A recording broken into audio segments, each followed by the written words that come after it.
नमस्ते दोस्तों। आज हम बात करेंगे एक ऐसे प्राचीन कथा की जो प्रेम, तपस्या, संस्कृति के रंगों से भरपूर है। ये कहानी है राजा दुष्यंत और शकुंतला की, जो महाभारत के एक अंश से ली गई है। चलिए इस रोचक गाथा की यात्रा पर चलते हैं। एक समय की बात है, राजा दुष्यंत अपने सलाहकारों को पीछे छोड़ते हुए अकेले एक आश्रम के अंदर गए।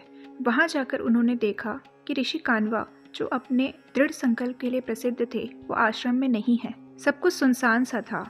राजा ने जोर से आवाज लगाई, क्या कोई है यहाँ पर? तभी एक सुंदर कन्या आश्रम से बाहर आई। उनका नाम था शकुंतला।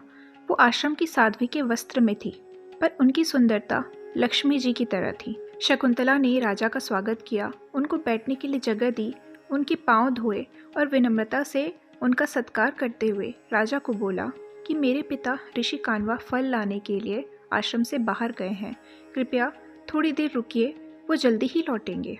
राजा दुष्यंत, जो पहले तो ऋषि से मिलने आए थे, अब उनका ध्यान शकुंतला की अद्भुत सुंदरता पर टिक गया। उन्होंने शकुंतला से कहा, हे सुंदरी, तुम कौन हो? तुम यहाँ इस जंगल में क्यों हो? तुम्हारी सुंदरता और गुणों ने मुझे मोहित कर लिया है। मुझे तुम्हारे बारे में सब कुछ जानना है। राजा की बात सुनकर शकुंतला ने बताया कि मुझे ऋषि कान्वा की पुत्री माना जाता है। मेरे पिता एक महान तपस्वी हैं, जो धर्म के पथ पर सदैव चलते हैं। पर राजा दुष्यंत इस बात को मानने के लिए तैयार नहीं थे।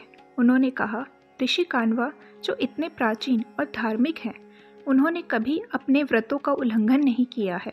तुम उनकी पुत्री कैसे हो सकती हो? ये राज मुझे समझाओ।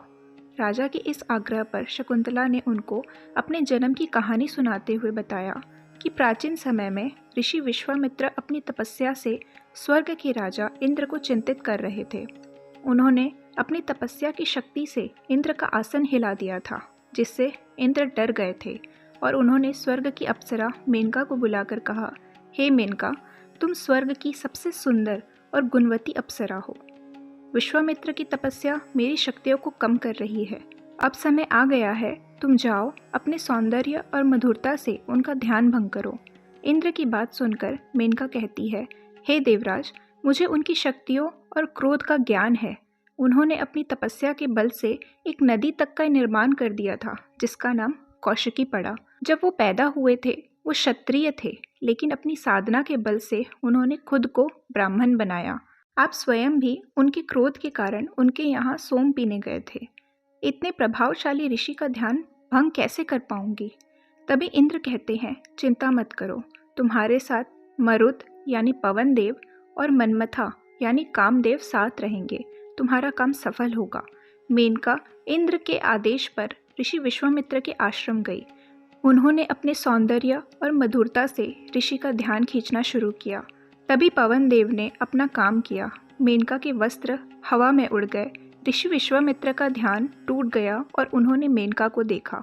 उनकी तपस्या भंग हो गई और दोनों एक दूसरे के प्रेम में डूब गए। इस संबंध के कारण अंत में एक कन्या का जन्म हुआ, लेकिन मेनका का उद्देश्य पूरा हो चुका था।